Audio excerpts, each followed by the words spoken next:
আসসালামু আলাইকুম সবাইকে।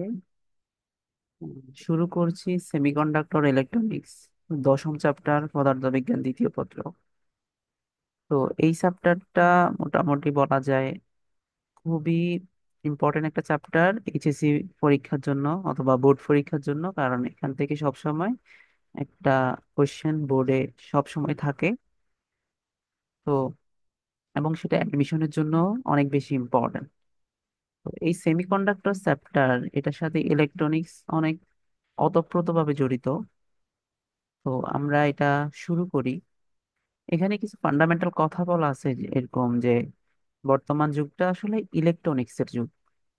আচ্ছা, ইলেকট্রনিক্স হচ্ছে সেমিকন্ডাক্টর ইউজ করে যত ধরনের ইলেকট্রিসিটি ফ্লো হয়, মূলত আমি ইলেকট্রিসিটি বলতে পারবো না, মূলত হচ্ছে যেসব বর্তমানে যেসব ডিভাইস গুলোতে সেমিকন্ডাক্টর ইউজ হয়, ওই ডিভাইস গুলোকে আমরা বলি ইলেকট্রনিক্স ডিভাইস।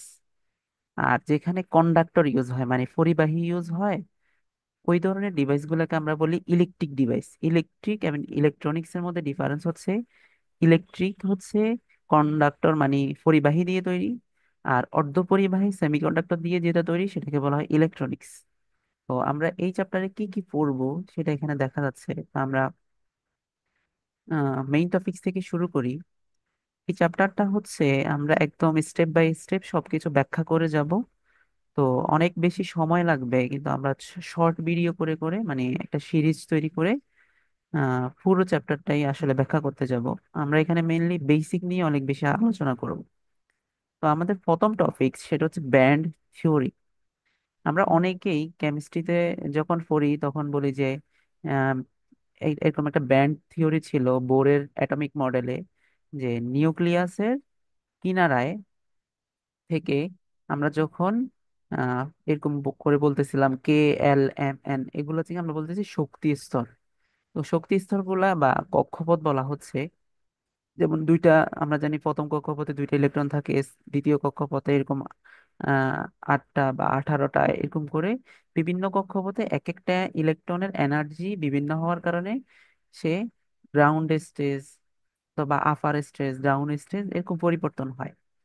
তো এখানে আসলে ব্যান্ড থিওরি বলতে কি বোঝাচ্ছে, আমরা সেটা একটু দেখার চেষ্টা করি।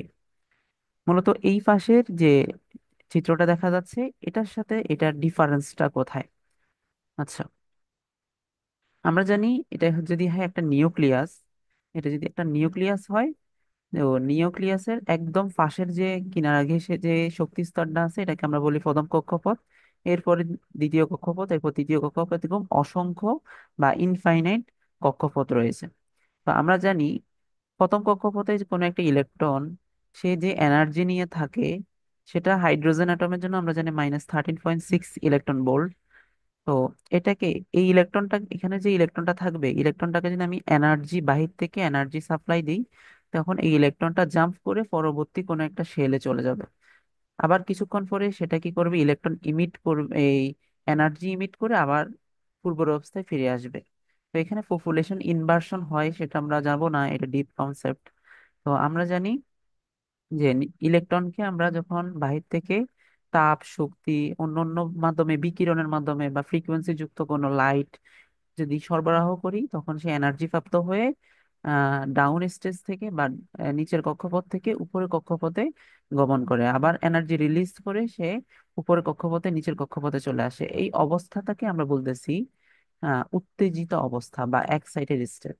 তো ব্যান্ড থিওরি আমাদেরকে কি বলে দেখো, পরমাণুর গঠন সম্পর্কিত বোরের তথ্য থেকে আমরা জানি পরমাণুর অভ্যন্তরে ইলেকট্রন সমূহ নিউক্লিয়াসকে কেন্দ্র করে কেবল একটি অনুমোদিত কক্ষপথে ঘুরে। হ্যাঁ, অনুমোদিত কক্ষপথ হচ্ছে ইলেকট্রনটা হয়তো প্রথম কক্ষপথে থাকবে, না হলে সে দ্বিতীয় কক্ষপথে থাকবে, না হলে তৃতীয় কক্ষপথে থাকবে, এরকম করে। কিন্তু কখনো প্রথম কক্ষপথ এবং দ্বিতীয় কক্ষপথের মাঝখানে কোনো ইলেকট্রন থাকতে পারে না।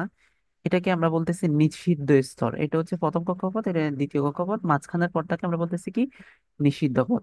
তো প্রথম কক্ষপথের ইলেকট্রনকে আমরা যখন এক্সাইটেড করব, মানে বাহির থেকে তাপ, আলো, অন্যান্য বিকিরণের মাধ্যমে যখন শক্তি সরবরাহ করব, তখন সে উত্তেজিত অবস্থায় উচ্চ শক্তি স্তরে গমন করবে। এটাকে আমরা বলতেছি এক্সাইটেড স্টেট। তো আমরা শেষের দিকে যাই, তাহলে শক্তি স্তর কি সেটা আমরা জানলাম। শক্তি স্তর হচ্ছে কোনো একটা নিউক্লিয়াসের বাইরে যেখানে যেখানে ইলেকট্রন থাকতে পারে সেগুলোকে আমরা বুঝতেছি শক্তি স্তর। কিন্তু এখানে কথা আছে, এখানে যে আমরা বলতেছি এটা শুধু একটা অ্যাটমের জন্য। এই কক্ষপথটা একটা শার্প লাইন, দেখো, এটা একটা শার্প একটা এনার্জি স্টেট, জাস্ট হালকা বা একটা এনার্জির জন্যই এটা ডিসক্রাইব করা যায়। এটা হচ্ছে একটা অ্যাটমের জন্য। কিন্তু আমি যদি একটা ক্রিস্টাল নেই, ক্রিস্টাল মানে অনেক অ্যাটম, মানে একটা খণ্ড নেই, লোহার খণ্ড, এর মধ্যে কি একটা অ্যাটম, লোহার একটা অ্যাটম নাকি কোটি কোটি লোহার অ্যাটম আছে? অবশ্যই সেখানে কোটি কোটি লোহার অ্যাটম আছে। তো যখন আমরা এই কোটি কোটি বা একটা ক্রিস্টাল নিব, তখন দেখা যায় তাদের মধ্যে যে ইলেকট্রনের মধ্যে একটা রিপালশন হয়, অ্যাট্রাকশন রিপালশন, এগুলোর কারণে তখন তাদের মধ্যে এনার্জির প্রথম এনার্জি রেঞ্জ এখানে দেখো, এখানে প্রথম energy range, second energy range, third energy range, একটা শার্প লাইন। কিন্তু এখানে শার্প লাইন হয় নাই, এটা একটা ব্যান্ড তৈরি করলো। ব্যান্ড কেন তৈরি করলো? ওই যে একটা ক্রিস্টালের মধ্যে লক্ষ লক্ষ অ্যাটম থাকে, তো একটা অ্যাটম হলে আর 1টা একটা শার্প লাইন হইতো। কিন্তু এখানে অনেক লক্ষ লক্ষ অ্যাটম থাকার কারণে এখানে ওই ইলেকট্রন একটা থেকে আরেকটার ইন্টারেকশনের কারণে, কুলম্ব ইন্টারেকশনের কারণে এখানে একটা এনার্জির রেঞ্জ পাওয়া যায়। মানে কোনো একটা অ্যাটমের রেঞ্জটা কম হয় অথবা কোনো একটা অ্যাটমের রেঞ্জটা বেশি হয়, কিন্তু এটা খুবই সামান্য। একটা যদি কোনো একটা কিছু যদি 0.99 হয়, তাহলে আরেকটা এক হবে, আরেকটা হচ্ছে 1.0000001। মানে খুবই কাছাকাছি একটা ভ্যালুতে একটা ব্যান্ড তৈরি হয়। তাহলে শক্তি স্তরটা যখন ইন্ডিভিজুয়াল অ্যাটম, মানে এক একটা অ্যাটম, তখন হচ্ছে শক্তি স্তরটা হচ্ছে দেখতে এরকম। আর যখন অনেকগুলা অ্যাটম একসাথে থাকে, তখন সেটা একটা ক্রিস্টাল তৈরি করে, তখন তাদের মধ্যে এনার্জি ব্যান্ডটা একটা সার্টেন রেঞ্জ পর্যন্ত হয়ে যায়। শক্তি ব্যান্ড কি এখানে বলতেছে যে একটি বিচ্ছিন্ন পরমাণুর বেলায় কোনো একটি নির্দিষ্ট কক্ষপথে আবদ্ধনত ইলেকট্রনের একটা সুনির্দিষ্ট শক্তি থাকবে। কিন্তু যখন কঠিন পদার্থের অন্তর্ভুক্ত হয় তখন সেখানে কিন্তু একটা আহ, নির্দিষ্ট ইয়া থাকে না, পরমাণু থাকে না, সেখানে লক্ষ লক্ষ এই পরমাণু থাকে। এবং সেই পরমাণুগুলো একটা শক্তির ব্যান্ড তৈরি করে, মানে শক্তির একটা রেঞ্জ তৈরি হয়, অথবা শক্তির একটা মানে পার্থক্য তৈরি হয় তাদের মধ্যে, প্রত্যেকটা অ্যাটমের মধ্যে। এটাকে আমরা বলতেছি শক্তির ব্যান্ড। তো আমরা যদি এটা বলি, কোনো পদার্থের বিভিন্ন পরমাণুতে কিছু একই কক্ষপথে আবর্তনরত ইলেকট্রনগুলো শক্তির সামান্য তারতম্য হয়, ওইটা যে আমরা বলতেছিলাম, সামান্য একটা যদি হয় 1 ইলেকট্রন ভোল্ট, তাইলে আরেকটার হবে 1.00001 ইলেকট্রন ভোল্ট, আরেকটা 0.999 ইলেকট্রন ভোল্ট। এটা কাছাকাছি ভ্যালু কিন্তু। তো ওই সামান্যতম তারতম্য হয়ে কক্ষপথে অবস্থিত এই সকল ইলেকট্রনের শক্তি সর্বনিম্ন এবং এই যে সর্বনিম্ন মান এবং সর্বোচ্চ মানের একটা রেঞ্জ তৈরি হয় বা পাল্লা তৈরি হয়, এটাকে আমরা বলতে শক্তি ব্যান্ড। তো শক্তি ব্যান্ডের প্রথম এই যে এটাকে, এখানে তো আমরা এটা দেখি, এটা হচ্ছে প্রথম শক্তি ব্যান্ড, এটা দ্বিতীয় শক্তি ব্যান্ড, এটা তৃতীয় শক্তি ব্যান্ড। তো একটা অ্যাটমের একদম বাহিরের শেলটাকে আমরা অবশ্যই জানি কেমিস্ট্রিতে, সেটা যোজন ব্যান্ড বা যোজনী বলে। তো যোজন ব্যান্ড যেটা, সেখানে হচ্ছে একদম বাইরের শেল, ওইখানে হচ্ছে সবগুলো ইলেকট্রন থাকে। কিন্তু ন্যাচারালি কিছু কিছু অ্যাটম আছে যাদের যোজন ব্যান্ডের ইলেকট্রন গুলা একটু আপার এনার্জি পেয়ে সে পরিবহন ব্যান্ডে চলে যায়। মানে যোজন ব্যান্ডের উপরের ব্যান্ডটাকে আমরা বলতেছি পরিবহন ব্যান্ড। তাহলে পরিবহন ব্যান্ড কি? পরিবহন ব্যান্ড মানে হচ্ছে যোজন ব্যান্ডের কোনো ইলেকট্রনটা যদি পরিবহন ব্যান্ডে কোনো ইলেকট্রন থাকে, তাহলে আমরা বুঝবো সে বিদ্যুৎ পরিবহন করতে পারে, মানে কারেন্ট কন্ডাকশন দিতে পারে। তো ন্যাচারালি যেমন হচ্ছে লোহা, কপার, কপার মানে তামা, এই তামা কি করে, ন্যাচারালি তার মধ্যে যোজন ব্যান্ডের ইলেকট্রন গুলা পরিবহন ব্যান্ডে কয়েকটা ইলেকট্রন থাকে, সে কারণে তামা যে কোনো অবস্থায় বিদ্যুৎ পরিবহন করতে পারে। তো এই যোজন ব্যান্ড এবং পরিবহন ব্যান্ডের মাঝামাঝি স্তরকে আমরা বলতেছি নিষিদ্ধ ব্যান্ড। মানে এই ব্যান্ডে কোনো প্রকার ইলেকট্রন থাকতে পারে না। হয়তো ইলেকট্রনটা একদম বাইরের শেলের যে ইলেকট্রন গুলো থাকে হয়তো যোজন ব্যান্ডে থাকবে, না হলে তাকে এনার্জি তাপ চাপ দিয়ে হয়তো সেটাকে পরিবহন ব্যান্ডে নিয়ে যাওয়া যাবে।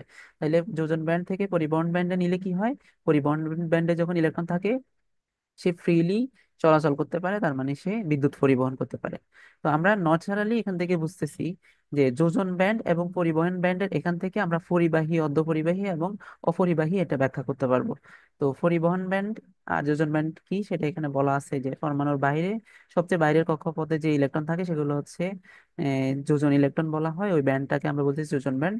আর যোজন ব্যান্ডের উপরে আহ, যেটা থাকে সেটাকে আমরা বলতেছি পরিবহন ব্যান্ড, এবং এটাই মানে কারেন্ট কন্ডাকশন বা বিদ্যুৎ পরিবহনের জন্য দায়ী, এবং মাঝখানের ব্যান্ডটাকে আমরা বলতেছি নিষিদ্ধ ব্যান্ড, যেখানে ইলেকট্রন থাকবে পারবে না। তো এই যোজন ব্যান্ড এবং পরিবহন ব্যান্ডের এই থিওরি দিয়ে আমরা পরিবাহী, অর্ধপরিবাহী এবং আহ অপরিবাহী এই তিনটা ডেফিনেশন দেখতে পারবো। দেখো, যখন যোজন ব্যান্ড এবং পরিবহন ব্যান্ডের মধ্যে দূরত্বটা অনেক বেশি, তখন এই যোজন ব্যান্ড থেকে ইলেকট্রনটা পরিবহন ব্যান্ডে যেতে পারে না। কিছু কিছু ম্যাটেরিয়াল আছে যাদের যোজন ব্যান্ড এবং পরিবহন ব্যান্ড খুবই দূরে। যেমন হচ্ছে আমি বলতেছি লোহা, সরি লোহা না, কাঁচ। কাঁচ কিন্তু পরিবহন ব্যান্ডে ইলেকট্রন থাকে না। যোজন ব্যান্ড এবং পরিবহন ব্যান্ডের যখন পার্থক্যটা প্রায় 15 ইলেকট্রন ভোল্টের কাছাকাছি হবে, তখন যোজন ব্যান্ড থেকে ইলেকট্রনটা পরিবহন ব্যান্ডে যেতে পারবে না। তার মানে সে হচ্ছে অপরিবাহী, সে অন্তরক হিসেবে কাজ করবে। তাহলে যে সকল পদার্থের মধ্যে দিয়ে তড়িৎ প্রবাহ চলে না, তাদেরকে আমরা বলতেছি অপরিবাহী। যেমন কাঁচ, কাঠ ইত্যাদি। এদের যোজন ব্যান্ড এবং পরিবহন ব্যান্ড হচ্ছে 6 ইলেকট্রন ভোল্ট থেকে 15 ইলেকট্রন ভোল্ট পর্যন্ত হয়ে থাকে। আর পরিবাহী হচ্ছে যাদের যোজন ব্যান্ড এবং পরিবহন ব্যান্ডের মধ্যে কোনো প্রকারের পার্থক্য নাই, মানে যোজন ব্যান্ড পরিবাহী ব্যান্ডের উপরে ওভারল্যাপ করে ফেলছে। তার মানে এই যোজন ব্যান্ডে ইলেকট্রন থাকা যে কথা, পরিবহন ব্যান্ডে ইলেকট্রন থাকা একই কথা। তো এটাকে আমরা বলতেছি পরিবাহী, মানে সে ন্যাচারালি, যোজন ব্যান্ডের ইলেকট্রন গুলো ন্যাচারালি পরিবহন ব্যান্ডে চলে যেতে পারে। এটার জন্য একটা এনার্জির গ্যাপ নাই। এখানে যেরকম একটা নির্দিষ্ট একটা এনার্জি ফেলে, যেমন হচ্ছে এখানে ইলেকট্রনটা যদি 15 ইলেকট্রন ভোল্ট পায় তাহলেই পরিবহন ব্যান্ডে যেতে পারবে, কিন্তু পরিবাহীর জন্য সেটা প্রয়োজন নাই। যোজন ব্যান্ডের ইলেকট্রন যে কোনো সময় পরিবাহী ব্যান্ডে চলে যেতে পারতেছে, আবার পরিবহন ব্যান্ডের ইলেকট্রন আবার যোজন ব্যান্ডে আসতে পারতেছে। তাহলে এই ধরনের পদার্থ কারা, যেমন তামা, রূপা, অ্যালুমিনিয়াম, এদেরকে আমরা বলতেছি পরিবাহী, মানে এদের মধ্যে সহজেই বিদ্যুৎ পরিবহন করতে পারে, কারণ যোজন ব্যান্ডের ইলেকট্রনটা পরিবহন ব্যান্ডে যে কোনো সময় যাইতে পারে, এখানে কোনো প্রকারের পার্থক্য নাই। আর সেমিকন্ডাক্টর হচ্ছে খুবই ভার্সেটাইল। আমরা মূলত এইটা নিয়েই পড়বো। দেখো এখানে অপরিবাহীর এ পরিবাহীর মধ্যে দিয়ে তো কারেন্ট কন্ডাকশন হচ্ছেই না, আর পরিবাহীর মধ্যে দিয়ে কারেন্ট কন্ডাকশনটা কন্ট্রোল করা যাচ্ছে না। আমরা চাইলেও কারেন্ট প্রবাহিত হবে, না চাইলেও কারেন্ট প্রবাহিত হবে। কিন্তু সেমিকন্ডাক্টর এমন একটা ডিভাইস যেটার মধ্যে পরিবহন এবং যোজন ব্যান্ডের পার্থক্যটা খুবই সামান্য হয়। মানে সামান্য একটা এনার্জি দিলে সে কারেন্ট পরিবাহী, মানে কারেন্ট কন্ডাকশন করবে, আবার এনার্জিটা তুলে নিলে সে কারেন্ট কন্ডাকশন করা বন্ধ করে দিবে। ইমাজিন না, মানে হচ্ছে আমি কারেন্টটা কন্ট্রোল করতে পারতেছি বাহির থেকে। যে কারেন্ট কন্ডাকশন এখন করবে কিনা সেটা নির্ভর করতেছে আমি যদি বাহির থেকে একটা এনার্জি দিই। যেমন হচ্ছে আমরা বাহির থেকে একটা এনার্জি সাপ্লাই দিলাম, যেমন হচ্ছে ব্যাটারি দিয়ে। তো আমি চাইলে কারেন্ট কন্ডাকশন করতেও পারি, আবার নাও করতে পারি। একটা ব্যাটারি কানেক্ট করে দিলে যোজন ব্যান্ড থেকে পরিবহন ব্যান্ডে ইলেকট্রন গিয়ে সে কারেন্ট প্রবাহিত করবে।